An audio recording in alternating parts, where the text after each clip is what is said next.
और रहमान रहीम के जरिए से अल्लाह तबारक व तआला तालीम दे रहे हैं अपने बंदों को कि अल्लाह तबारक व तआला तो बहुत मेहरबान है, बहुत रहम करने वाला है।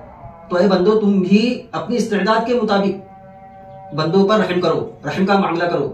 हदीस में आता है, अल्लाह के नबी सल्लल्लाहु अलैहि वसल्लम ने इरशाद फरमाया, अर्राहिमून यरहमुहुमुल्लाह, रहम करने वालों पर अल्लाह तबारक व तआला रहम करता है। आज देखो हमारे यहाँ जो फसादात हो रहे हैं, चाहे घर के अंदर फसादात जो हो रहे हैं वो ले लो, चाहे खानदान में जो फसादात हो रहे हैं, आपस में नफरतें फैल रही है वो ले लो, माशरे के अंदर जो एक नफरत की आग फैली हुई है, उन चीज़ों पर अगर गौर करेंगे तो हमें मालूम होगा कि हम एक दूसरे पर रहम करने को तैयार नहीं है। उसकी वजह से ये फसादात और ये नफरतों की आग फैली हुई है। भाई को भाई से नफरत है, क्यों है? क्योंकि भाई भाई की गलती को माफ करने को तैयार नहीं। रहम करेगा तो माफ करेगा, भाई भाई की गलती को माफ करने को तैयार नहीं है, भाई भाई के ऊपर रहम नहीं कर रहा, इस वजह से नफरत की आग फैली हुई है। इसी तरीके से घरेलू जो मामलात होते हैं, बहू सास के ऊपर रहम नहीं कर रही है, उसकी वजह से सास बहू में नफरत है, सास बहू के ऊपर रहम नहीं कर रही है, उसकी वजह से घर में नफरत फैली हुई है। ननद भावज पर रहम नहीं कर रही, भावज ननद के ऊपर रहम नहीं कर रही है। एक दूसरे की गलतियों को उछाला जा रहा है, बयान किया जा रहा है कसरत से, जो उसी के अंदर लगे हुए, कोई किसी को माफ करने वाला नहीं है। फिर और आगे चलिए, खानदान के अंदर झगड़े हो रहे, खानदान के एक फर्द से कोई गलती हो गई तो हम उसे माफ करने को तैयार नहीं, हमें रहम नहीं आ रहा है। तो ये रहम के ना आने की वजह से खानदान पूरा तबाह और बर्बाद हो रहा है। तो अल्लाह तबारक व तआला ने रहमान रहीम के जरिए से ये बतला दिया कि मैं तो इतना रहम करने वाला हूँ, मैं तो इतना रहम करने वाला हूँ कि जो मुझे नहीं मान रहा है, जो मेरा इनकार कर रहा है, मेरे वजूद को तस्लीम करने को तैयार नहीं, और जो मेरे साथ जो किसी को शरीक किया हुआ है शिर्क के अंदर, जो कि सबसे बड़ा जुल्म है, उसके अंदर मुब्तला है, मैं उसके ऊपर भी रहम कर रहा हूँ, उसको रिस्क दे रहा हूँ, उसको सेहत दे रहा हूँ, उसको मानी तरक्की दे रहा हूँ, माशी तरक्की मिल रही है, सब कुछ मिल रहा है। तुम कम से कम अपनी इस्तेदाद के मुताबिक रहम करने वाले बन जाओ, एक दूसरे की गलतियों को माफ और दरगुजर करने वाले बन जाओ।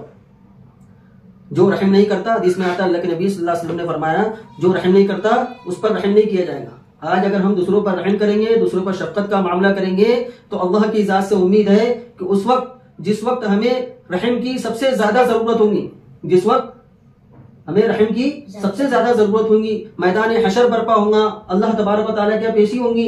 उम्मीद है कि अल्लाह तबारक व तआला मखलूक के ऊपर, अपने अहले खाना पर, बच्चों पर, बड़ों पर रहम करने और उनको माफ करने की बिना पर अल्लाह तबारक व तआला बंदे को माफ कर दे कि इसने मेरे बंदे के साथ दुनिया में रहम का मामला किया, दुनिया में मेरे बंदे के साथ शफकत का मामला किया, दुनिया में मेरे बंदे की गलतियों को छुपाया, गलतियों को पोशीदा रखा। आज इसके इस अमल के बिना पर अल्लाह तबारक व तआला उम्मीद है ये फरमा दे कि मैं इसके ऊपर रहम करता हूं और इसके गुनाह को माफ कर देता हूं। तो ये रहम का जज्बा और दूसरों को माफ करने का जज्बा, ये हमारे अंदर बेदार हो जाए और हमारे अंदर रहम वाला जज्बा अगर गालिब आ जाए। देखिए, अल्लाह तबारक व तआला ने दोनों सिफतें रखी है, बंदे में दोनों सिफतें रखी है, गुस्से की भी सिफत रखी है और रहम करने की भी सिफत रखी है, इंतकाम की भी सिफत रखी है, माफ करने की भी सिफत रखी है। तो हमें जो है इस तरीके से जिंदगी गुजारना है कि हमारे ऊपर इंतकाम वाला जज्बा गालिब ना रहे। इंतकाम वाला, किसी से कोई गलती हो गई तो इंतकाम वाला जज्बा हमारे अंदर गालिब ना रहे, मगलूब रहे। किसी से गलती हो गई है तो हत्ता इम्कान कोशिश करो कि उसको माफ कर दो। इसी तरीके से रहम, गुस्से वाला जज्बा, इसको गालिब नहीं रखना है, बल्कि नरमी वाले जज्बे को गालिब रखना है। अब एक शख्स, अब देखिए खानदान के अंदर भी, घर में घरेलू मामलात में भी कोई किसी को माफ करने को तैयार नहीं, कोई किसी पर रहम करने के लिए तैयार नहीं। इसी तरीके से घर से बाहर जब निकलो, ऑफिस में चले जाओ, किसी इदारे में चले जाओ, स्कूलों कॉलेजों में चले जाओ, प्रिंसिपल जो है अपने मातहतों को, मुदर्रिसों को, टीचरों को, उनकी गलतियों को माफ करने को तैयार नहीं। बतकाज़े बशरियत कभी कोई गलती हो जाए तो माफी नहीं मिलती। इस तरीके से एक नफरत का सैलाब बढ़ रहा है। अलबत्ता यह है कि अब एक शख्स ऐसा है जिसने गलती करने की आदत बना लिया है, जिसने गलती करने की आदत बना लिया है। एक मरतबा गलती किया, उसे माफ किया गया, 2 मरतबा गलती किया, उसे माफ किया गया, बार बार अपनी गलतियों पर इस्तिकामत किया हुआ है। तो फिर इस्लाम का यह भी हुक्म है कि उसको सजा दो, उसको सजा दो। क्योंकि अगर ऐसे शख्स के ऊपर अगर आप ये सोचकर कि नहीं, अल्लाह तबारक व तआला ने मुझे रहम करने का हुक्म दिया है, अल्लाह तबारक व तआला की तालीम है कि रहम करना चाहिए, उसको अगर आप छोड़ देंगे तो दुनिया के अंदर अगर हर शख्स इस तरीके से करने लग जाए तो उससे जुल्म ताअद्दी फैलेगा। जुल्म ताअद्दी फैलेगा। कैसे जुल्म ताअद्दी फैलेगा? इस तरीके से फैलेगा, जिस शख्स ने गलती पर अड़े रहने की ठान ली है, इस्तिकामत किया हुआ है, बगावत पर अड़ा हुआ है, उसको अगर हम छोड़ते रहेंगे तो वो एक बागी दूसरे बागी को जन्म देगा, एक बागी दूसरे बागी को जन्म देगा। हाँ, कभी कभार किसी से कोई गलती सरजद हो जा रही है, हमेशा अच्छे काम करता है, अच्छे से अच्छा किरदार अदा करता है, अच्छे अखलाक पेश करता है, लेकिन कभी इत्तेफाकन उससे कोई गलती भी सरजद हो जाती है, तो ऐसे वक्त में माफ करना चाहिए। और असल जो है, हमें रहम का, नरमी की सिफत को गालिब रखना है। ये अच्छे अखलाक, अच्छे किरदार मुआशरे के अंदर उसी वक्त फैलेंगे जब हम एक दूसरे को माफ करने वाले बनेंगे। अब देखिए, मैंने पिछले दर्स में बताया था कि सूरह फातिहा के अंदर अल्लाह तबारक व तआला ने दुआ का तरीका सिखलाया है। ये बात पिछले दर्स में आप लोगों के सामने आ चुकी है कि अल्लाह तबारक व तआला ने दुआ का तरीका ये सिखलाया कि पहले अल्लाह की हम्दो सना बयान की जाए, और हम्दो सना बयान करने के बाद अल्लाह तबारक व तआला के सामने अपनी हाजत को तलब किया जाए, अपनी जरूरत को मांगा जाए, अल्लाह से जो मांगना है उसके बाद मांगा जाए। तो ये अल्लाह तबारक व तआला ने अपनी हाजतों को मांगने से पहले दुआ हम्दो सना बयान करने का हुक्म क्यों दिया, इसके नुक्ते को समझो। आपके सामने ये बात तो पिछले दर्स में आ चुकी थी कि दुआ मांगने से पहले हम्दो सना बयान करना है, लेकिन ये नुक्ता आपके सामने नहीं आया था कि क्यों करना है। अल्लाह तबारक व तआला ने दुआ मांगने से पहले अपनी हम्दो सना बयान करने का हुक्म क्यों दिया?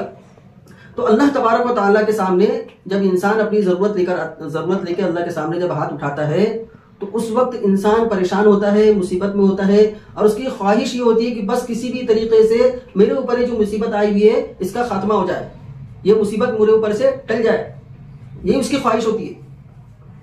और उस ख्वाहिश और उस जरूरत की चक्कर में इंसान उसके ऊपर जो नेमतें पहले से ही अल्लाह तबारक व तआला की अता करदा है, उन नेमतों की तरफ उसका ध्यान नहीं जाता, उन नेमतों की तरफ उसका ध्यान नहीं जाता।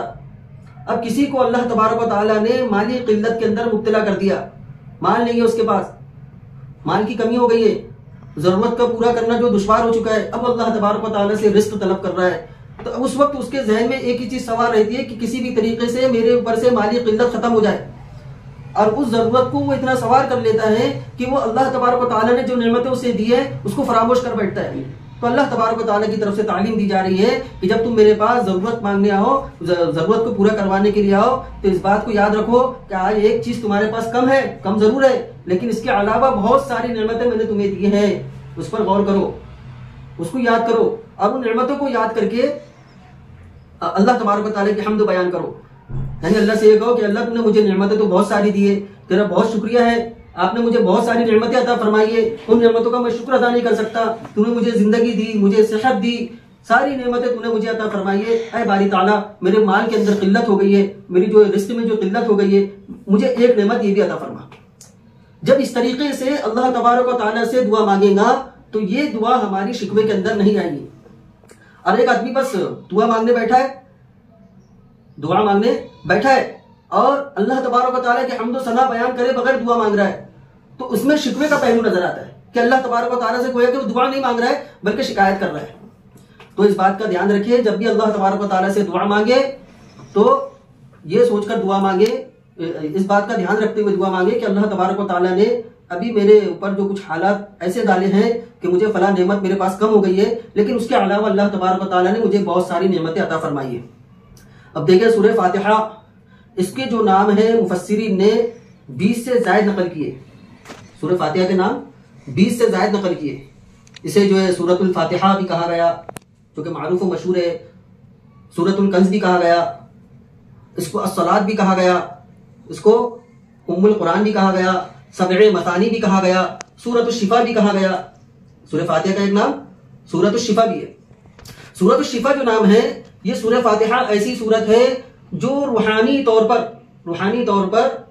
रूहानी बीमारियों को खत्म करने के लिए काम तो आती है। रूहानी बीमारी से मुराद वो रूहानी बीमारी नहीं, जिन भूत चुड़ैल वगैरह जो लग जाती, रूहानी अमराज से मुराद ये है कि हमारे अंदर जो बेरारवी, अल्लाह तबारक व तआला की नाफरमानी, ये सारी चीजें जो पैदा होने लगती हैं, तो इसके उलूम व मारिफ पर गौर करेगा, उसको गहराई से इसके उलूम व मारिफ को हासिल करेगा, तो गुमराही के रास्ते से बचने में मदद मिलेगी।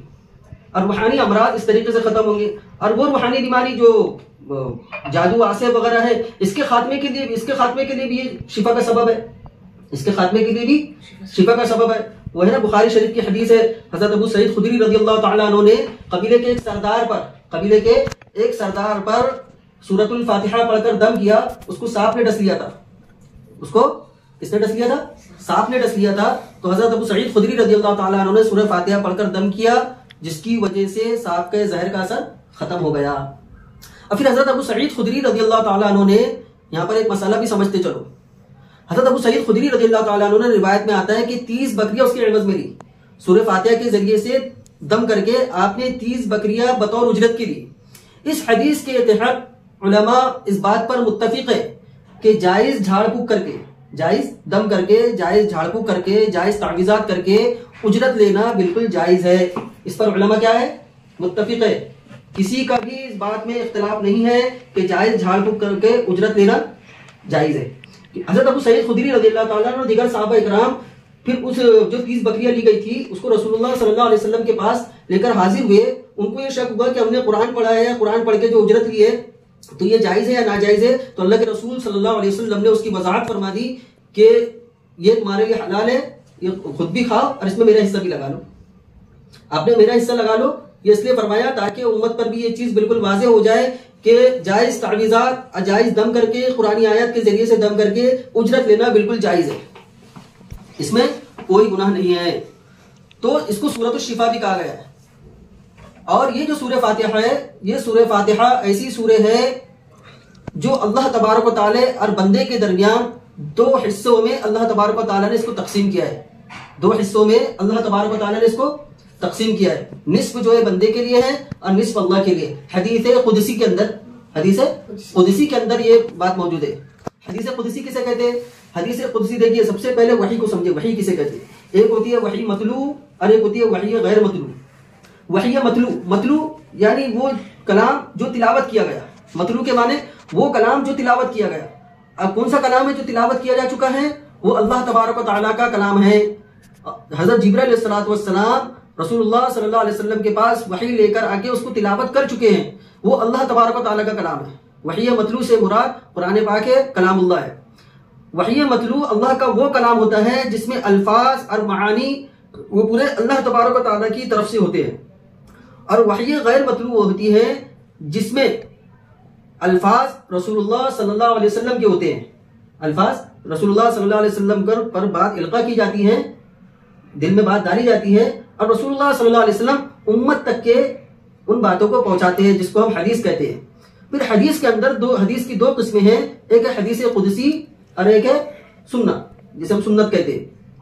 तो हदीस कुदसी उसे कहेंगे जिसमें मज़ामीन अल्लाह तबारक व तआला की तरफ से इल्का किए जाते हैं। मज़ामीन अल्लाह तबारक व तआला की तरफ से इल्का किए जाए और रसूलुल्लाह सल्लल्लाहु अलैहि वसल्लम उसको अपने अल्फाज में बयान करे और रसूलुल्लाह सल्लल्लाहु अलैहि वसल्लम की तरफ से इस बात की वजाहत मौजूद हो कि अल्लाह तबारक व तआला ने ये फरमाया। रसूलुल्लाह सल्लल्लाहु अलैहि वसल्लम, मुख्तसर ये समझो, रसूलुल्लाह सल्लल्लाहु अलैहि वसल्लम जिस हदीस के बारे में ये सराहत कर दे कि अल्लाह तबारक व तआला ने फरमाया, अल्लाह तबारक व तआला ने फरमाया, निस्बत मजमून अल्लाह तबारक व तआला की तरफ से हो, रसूलुल्लाह सल्लल्लाहु अलैहि वसल्लम अपने अल्फाज में उसको अदा करे और उसकी निस्बत अल्लाह तबारक व तआला की तरफ करे, तो इसी का नाम हदीस कुदसी है। तो हदीस कुदसी के अंदर है अल्लाह तबारक व तआला फरमाते हैं कि सूरह फातिहा 2 हिस्सों में तकसीम है, निस्फ मेरे बंदे के लिए, निस्फ मेरे लिए। मेरा बंदा जो चीज मांगेगा मैं उसे दूंगा। अल्लाह तबारक व तआला फिर फरमाते हैं, बंदा जब कहता है अल्हम्दुलिल्लाहि रब्बिल आलमीन, तो अल्लाह तबारक व तआला की तरफ से आवाज आती है, मेरे बंदे ने मेरी हम्द बयान की, मेरे बंदे ने मेरी हम्द बयान की। जब बंदा कहता है अर्रहमान अर्रहीम, अर्रहमान अर्रहीम, तो अल्लाह तबारक व तआला फरमाते हैं, मेरे बंदे ने मेरी सना बयान की। जब बंदा कहता है मालिक यौमिद्दीन, अल्लाह तबारक व तआला फरमाते हैं, मेरे बंदे ने मेरी बुजुर्गी बयान की। उसके बाद इय्याका नअबुदु व इय्याका नस्तईन, जब बंदा कहता है तो अल्लाह तबारक व तआला फरमाते हैं, ये मेरे और मेरे बंदे के लिए है, मेरा बंदा जो मुझसे मांगेगा मैं उसे दूंगा। तो जब इहदिना सिरातल मुस्तकीम सिरातल लज़ीना अनअमता अलैहिम गैरिल मग़दूबि अलैहिम वलद्दाल्लीन, जब बंदा ये कहता है तो अल्लाह तबारक व तआला की तरफ से आवाज आती है कि ये मेरे बंदे के लिए है और मेरा बंदा जो चीज मुझसे मांगेगा मैं उसे अता करूंगा। अब यहाँ पर बंदा क्या मांग रहा है? बंदा यहाँ पर सिरात मुस्तकीम मांग रहा है। इहदिना सिरातल मुस्तकीम में क्या मांग रहा है? अल्लाह हमको सीधा रास्ता दिखा। तो अल्लाह की तरफ से क्या आवाज आ रही है कि मेरा बंदा जो मांगेगा मैं उसे दूंगा। मतलब हिदायत मांग रहा है तो हिदायत मिलेगी। लेकिन हमारे साथ क्या हो रहा है? हम रोजाना नमाजों में सूरह फातिहा पढ़ रहे हैं, हिदायत मांग रहे हैं, हिदायत हमें नहीं मिली अभी तक के, और अल्लाह तबारक व तआला फरमा रहे हैं हिदायत मिलेगी। तो इसकी वजह क्या है? इसकी वजह इंशाअल्लाह इस बारे में अगले दर्स में बात होंगी। अगर मुझे याद नहीं रहा तो याद दिला देना कि बंदा यहाँ पर हिदायत मांग रहा है और हर नमाज में मांग रहा है, और अल्लाह की तरफ से आवाज आ रही है कि मेरा बंदा जो मांगेगा वो उसे मिलेगा। और हम नमाजों में साल साल गुजर गया, साल नमाज पढ़ते पढ़ते, सूरह फातिहा पढ़ते पढ़ते गुजर चुका है, लेकिन अभी तक हमको और बहुत से लोगों को हिदायत नहीं मिली। और देखिए इसमें एक चीज और, इस हदीस के तहत उलमा ने फरमाया है कि बेहतर और अफजल ये है कि जब सूरह फातिहा पढ़े तो हर आयत पर वक्फ करे। अल्हम्दुलिल्लाहि रब्बिल आलमीन अर्रहमानिर रहीम मालिकी यौमिद्दीन, इस तरीके से रुक कर पढ़े। उलमा फरमाते हैं कि हर आयत के बाद अल्लाह की तरफ से जवाब आ रहा है, हर आयत के बाद अल्लाह की तरफ से जवाब आ रहा है। और ये मुनासिब नहीं है कि अल्लाह तबारक व तआला अपने बंदे को जवाब दे रहे हो और बंदा अपने पढ़ने में मगन हो। अब आप लोग मुझसे कोई सवाल करें, आप लोग मुझसे कुछ सवाल करें, अब मैं उसका जवाब दूं, अब मैं उसका जवाब देने लग जाऊं और आप अपने दूसरे सवाल, मेरा वो जवाब चल ही रहा है और दूसरा सवाल आप दाखिल कर दें तो क्या कहा जाएगा आपको? आप बड़े बेअदब मालूम होते। क्या कहा जाएगा? आप बड़े बेअदब मालूम होते।